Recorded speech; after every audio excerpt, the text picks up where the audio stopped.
Azmarine, a breathtaking village nestled in the foothills of towering mountains, is a place where the clouds seem close enough to touch.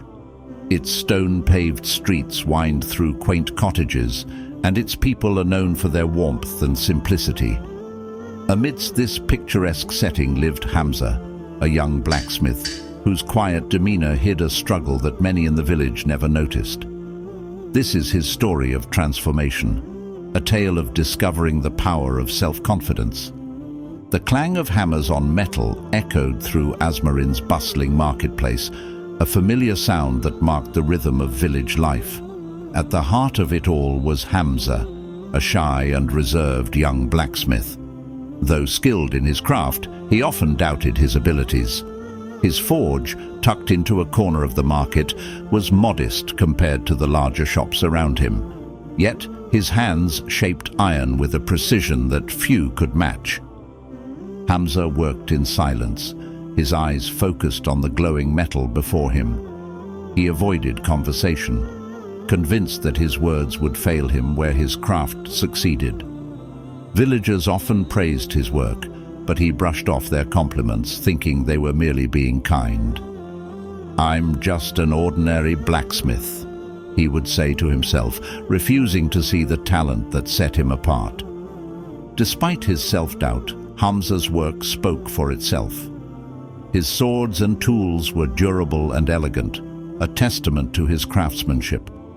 But while his creations were admired, he never promoted them. He hesitated to display his finest work, fearing that others would judge it harshly. This lack of confidence kept his forge small and his dreams even smaller.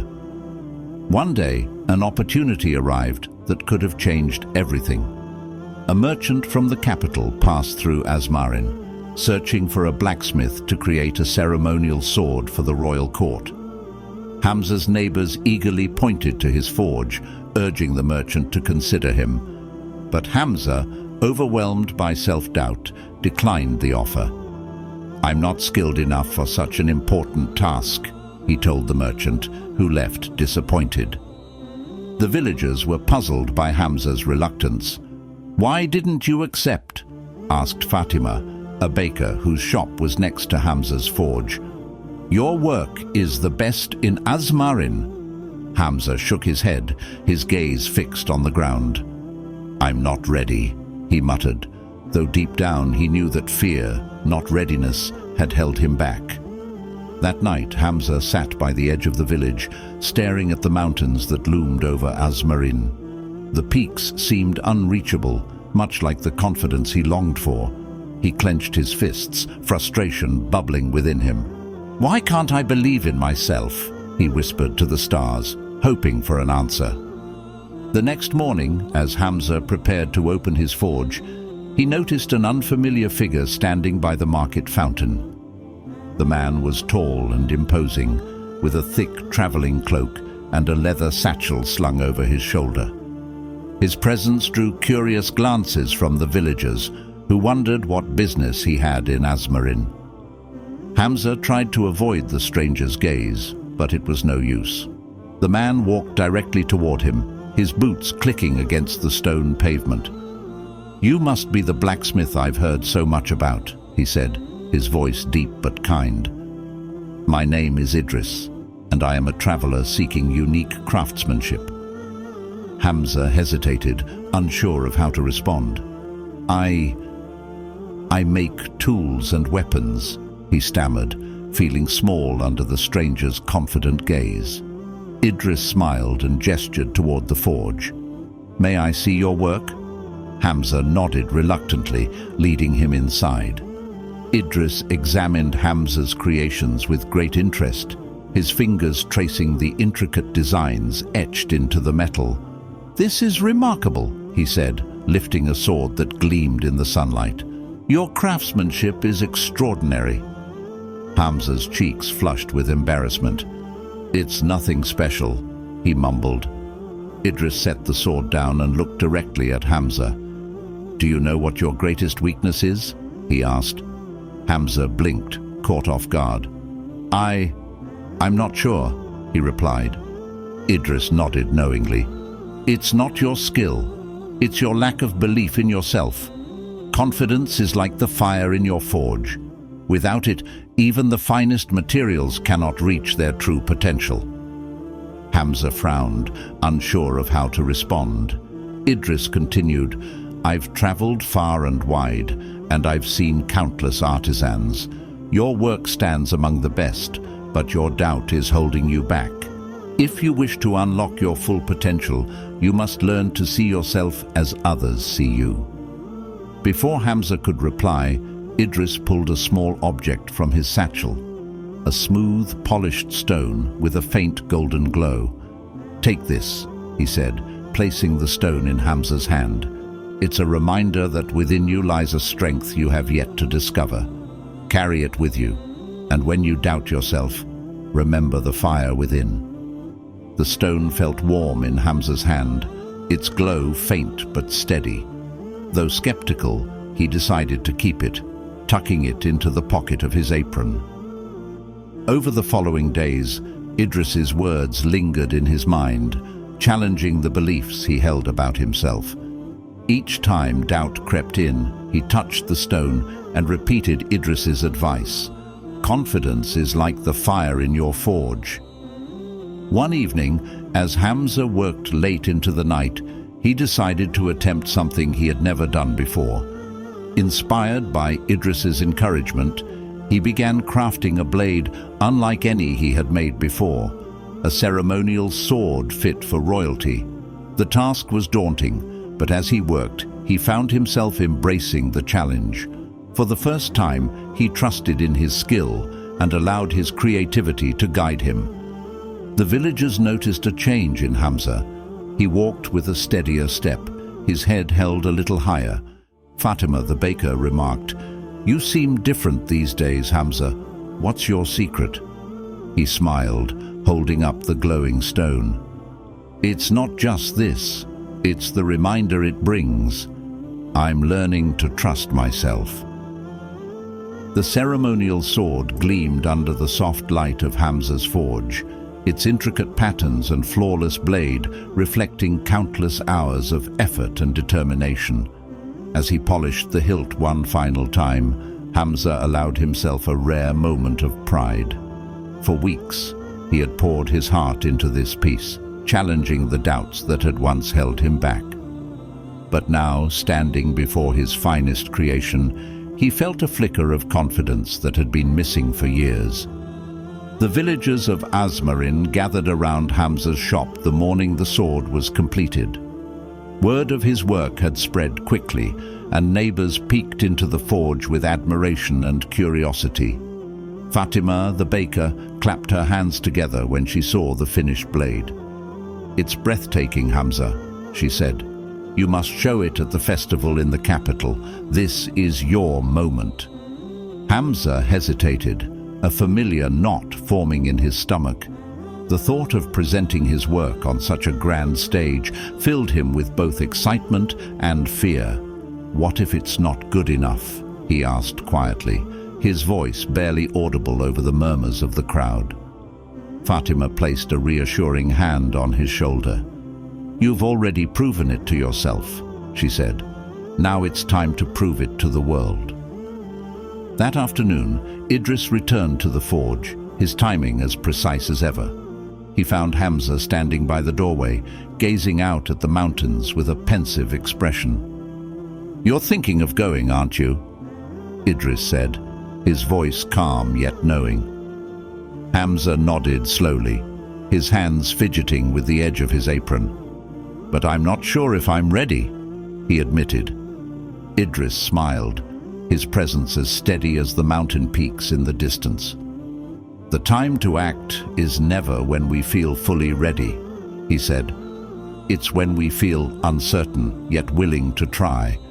That's where true confidence lies, not in perfection, but in the courage to take the first step." He motioned toward the sword resting on the workbench. "Your craft speaks for itself. Now, let it speak for you." Inspired by Idris's words, Hamza decided to take the leap. The next morning, he packed the ceremonial sword carefully into a cloth-lined case and prepared for the journey to the capital. The road ahead was unfamiliar, and his heart raced with both anticipation and doubt. As he stepped onto the path leading out of Azmarin, villagers gathered to see him off. "You're carrying more than a sword, Hamza," one of them said. "You're carrying the pride of our village." The journey to the capital was unlike anything Hamza had experienced before. The winding mountain paths gave way to rolling plains, dotted with wildflowers, and dense forests, alive with the sounds of birds and rustling leaves. Though the scenery was beautiful, Hamza's mind remained restless. With every step, doubts crept into his thoughts like unwelcome shadows. What if they don't like it, he wondered. What if I embarrass myself? At a quiet rest stop near a sparkling brook, Hamza pulled the glowing stone from his pocket. Its warmth steadied his trembling hands, and he closed his eyes, recalling Idris's advice. "Confidence is like the fire in your forge," he whispered to himself. "It's what allows you to transform raw potential into something extraordinary." Taking a deep breath, he resolved to silence the doubts and trust in his work. As Hamza approached the gates of the capital city, the sheer scale of it left him in awe. The towering walls, adorned with vibrant banners, stretched toward the sky, and the air buzzed with excitement. Merchants, artisans, and travelers filled the streets, their chatter blending into a symphony of energy and anticipation. Hamza's heart pounded as he stepped into the festival grounds, a sprawling plaza alive with color and activity. Artisans from across the region had gathered to showcase their finest creations. Jewelers displayed necklaces that sparkled like captured starlight.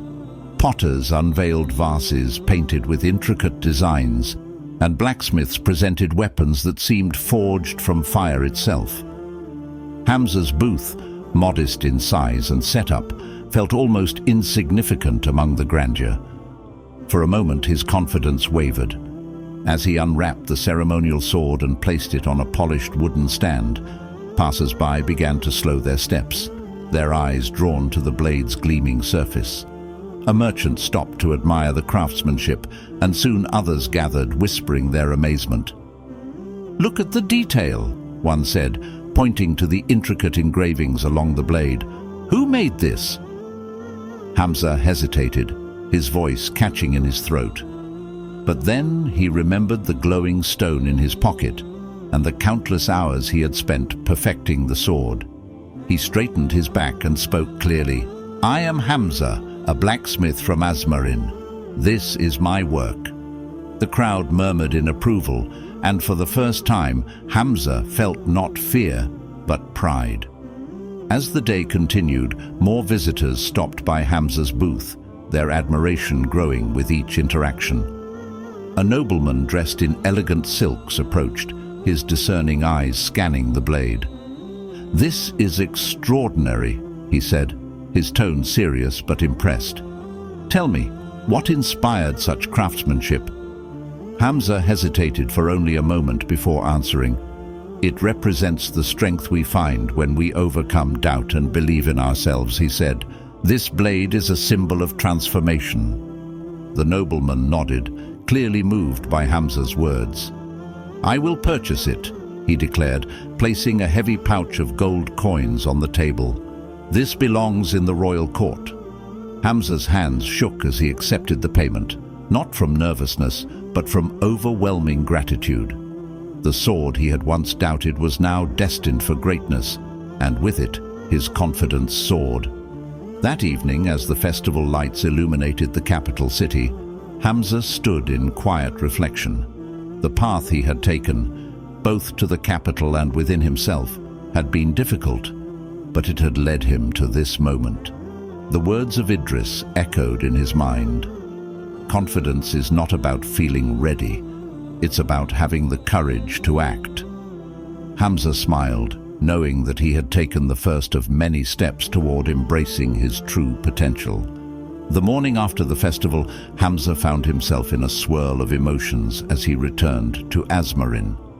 The ceremonial sword, now destined for the royal court, had not just changed his standing as a blacksmith, but transformed how he saw himself. As his wagon rattled along the rugged mountain paths, he replayed the events of the festival in his mind, the faces of admiration, the nobleman's praise, and the moment he spoke with confidence about his work. The once quiet blacksmith was returning to his village as a symbol of achievement and resilience. The villagers gathered at the gates of Azmarin to greet him, their cheers filling the air. Children ran alongside the wagon, their laughter echoing in the stone-paved streets. Hamza's neighbors, who had always believed in him even when he doubted himself, embraced him with pride. Fatima, the baker, rushed forward, a loaf of freshly baked bread in her hands. "We knew you would make us proud," she exclaimed, her eyes shining with joy. Hamza smiled, his heart swelling with gratitude. For the first time, he felt like he truly belonged among his people. Once back at his forge, Hamza carefully placed the remaining tools and materials from his journey onto the workbench. The glow of the forge felt different now, warmer and more inviting. The ceremonial sword was gone, but the lessons it had taught him remained. He lit a small lamp, its flame flickering softly, and sat quietly for a moment, reflecting on the journey that had brought him here. Confidence isn't the absence of fear, he thought, but the courage to move forward despite it. The days that followed were unlike anything Hamza had experienced before.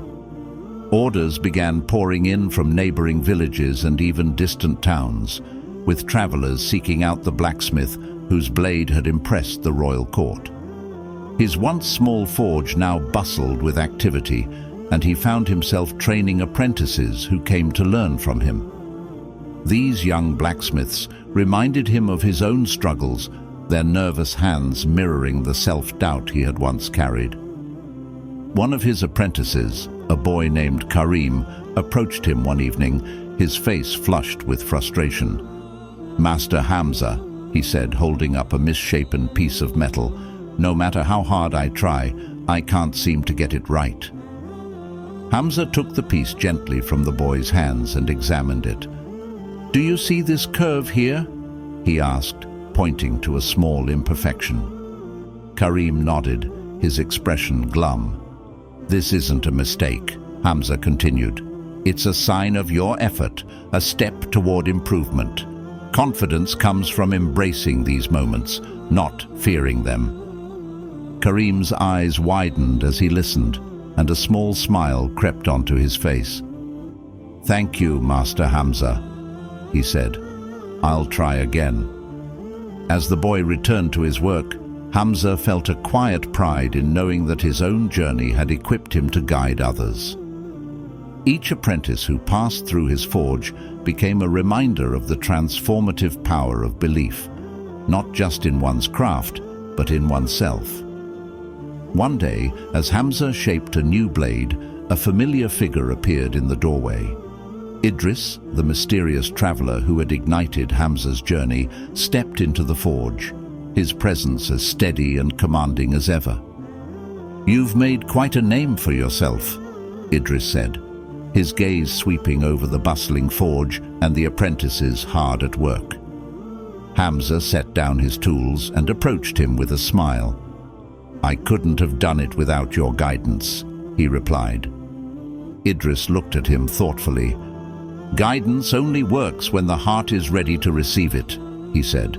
"You chose to face your doubts and embrace your potential. That is your true accomplishment." Hamza reached into his pocket and pulled out the glowing stone, its warmth still as steady as the day Idris had given it to him.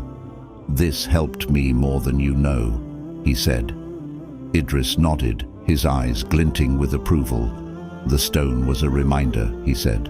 "The fire was always within you." As Idris prepared to leave, he turned to Hamza with a final piece of advice. "Never stop challenging yourself," he said. "Confidence is not a destination, but a journey. Each step you take, no matter how small, strengthens the foundation of who you are." Hamza nodded, his heart brimming with gratitude. "Thank you, Idris," he said. "I'll carry your words with me always."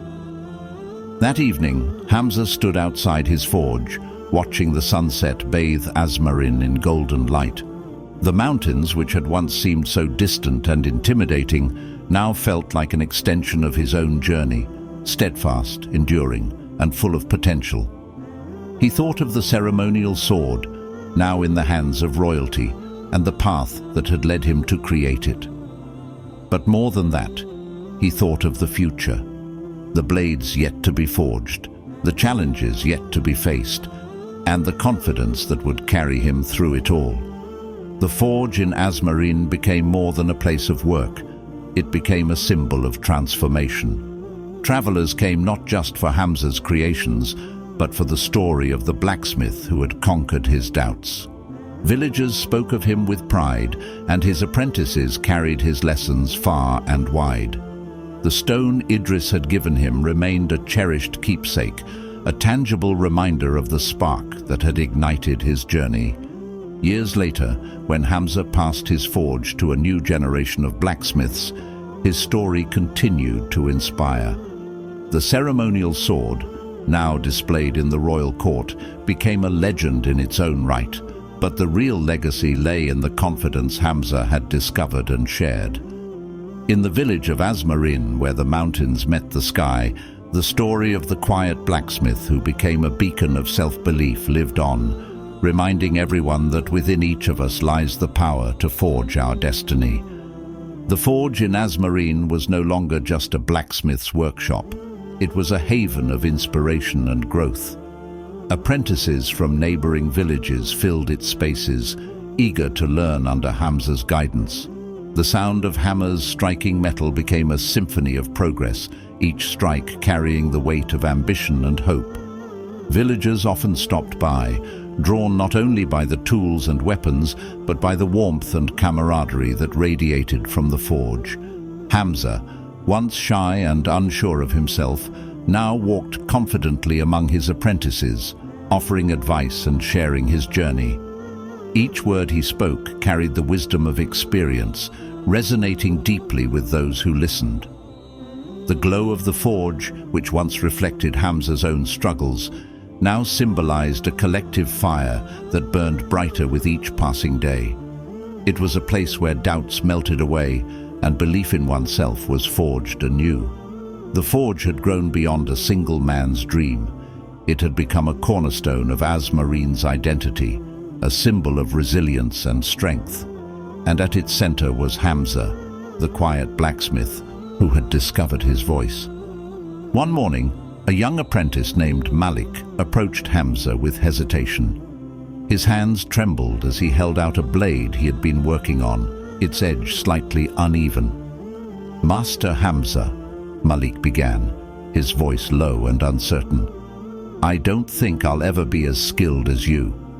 Hamza took the blade from Malik, examining its flaws with a thoughtful expression. "Do you know what this blade tells me?" Hamza asked, his voice calm. Malik shook his head, bracing for criticism. "It tells me that you're learning," Hamza continued, placing the blade back in Malik's hands. "Every attempt, every mistake is a step forward. Confidence isn't about being perfect. It's about trusting the process." Malik's eyes brightened as Hamza patted his shoulder, and he returned to his station with renewed determination. Watching him work, Hamza felt a deep sense of fulfillment, knowing he was helping others overcome the same doubts he had once faced. In the evenings, the forge became a gathering place for the villagers. Fatima, the baker, would bring baskets of fresh bread, her laughter filling the air as she shared stories with the apprentices. Children played nearby, their laughter mingling with the crackling of the forge's fire. Hamza often sat among them, sharing tales of his journey and the lessons he had learned along the way. He spoke of the ceremonial sword, the glowing stone, and the mysterious traveler who had changed his life. "Confidence," he told them, "is like the fire in this forge. It takes time to build, but once it's strong, it can shape anything." The villagers listened intently, their eyes reflecting the light of the fire and the inspiration Hamza's words ignited within them. The evenings were a testament to how far Hamza had come, not just as a craftsman, but as a beacon of hope for his community. One evening, as the apprentices packed up for the day, Idris appeared at the forge. His presence was as commanding as ever, his cloak dusted from the long journey. Hamza greeted him warmly, a smile spreading across his face. "Idris," he said, his voice filled with genuine joy, "it's been too long." Idris looked around the forge, his sharp eyes taking in the bustling activity and the evident sense of purpose. "You've done well, Hamza," he said, nodding approvingly. "But tell me, what do you consider your greatest creation?" Hamza paused, reflecting on the question before gesturing toward the apprentices. "It's not the ceremonial sword or any tool I've made," he replied. "It's this forge and the people within it. Together we've created something far greater than any blade." Idris smiled, clearly satisfied with the answer, and pulled a small book from his satchel. "Take this," he said, handing it to Hamza. "It contains lessons from my travels. Perhaps it will inspire you as you continue to inspire others." The following days brought a new challenge to the forge. A merchant from the capital arrived in Azmarine, seeking weapons and tools for a royal expedition. The order was immense, requiring the efforts of every apprentice under Hamza's guidance. Hamza gathered his team, explaining the importance of the task and assigning roles based on their strengths. "This is our chance to show what we've built together," he said, his voice steady and confident. The apprentices nodded, their determination mirroring his own. The forge became a hive of activity, the sounds of progress echoing across the village. Each piece crafted carried the spirit of Azmarine's resilience, a reflection of Hamza's teachings. When the order was completed, the merchant left with more than just goods. He left with stories of a forge that was unlike any other. The apprentices beamed with pride, their confidence soaring as they saw their work valued and praised. One evening, as the forge quieted and the villagers returned to their homes, Hamza stood alone by the fire. The glowing stone, now a cherished keepsake, rested on the workbench beside him. Its light was as steady as ever, a reminder of the journey he had taken and the challenges he had overcome. Hamza held the stone in his hands, feeling its warmth spread through him. This, he thought, was the spark that started it all. But the fire, it was always within me. He placed the stone back on the workbench, its glow illuminating the tools and creations that surrounded it. The forge, once a place of solitude and doubt, now stood as a testament to the power of belief and perseverance. Years passed, and Hamza's legacy grew beyond the boundaries of Azmarine. The ceremonial sword became a symbol of excellence, admired in the royal court as a masterpiece of craftsmanship.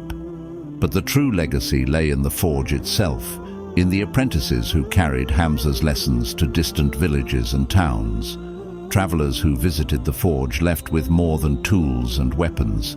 They left with stories of a blacksmith who had discovered his fire and shared it with the world. The forge became a beacon, its flames burning brightly as a symbol of resilience, hope, and the power of self-confidence. On a quiet evening, as the sun set behind the mountains, Hamza stood at the edge of the village, gazing at the horizon. The peaks that had once seemed insurmountable now felt like old friends, their presence steady and reassuring. He thought of the young blacksmith he had once been, filled with doubt and fear, and smiled. "Confidence," he whispered, "is not about never doubting. It's about choosing to believe, even when doubt is present." With that thought, he turned back toward the forge, its fires glowing warmly in the distance, ready to face whatever lay ahead.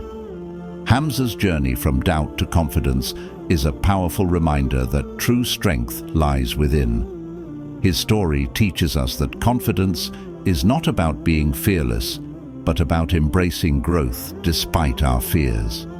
Like the fire in a forge, self-belief must be nurtured, igniting our potential to create something extraordinary.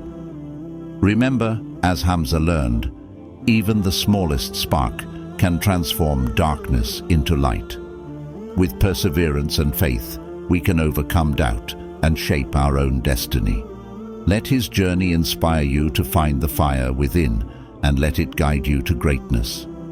Thank you for watching. Don't forget to like, share, and subscribe for more inspiring stories.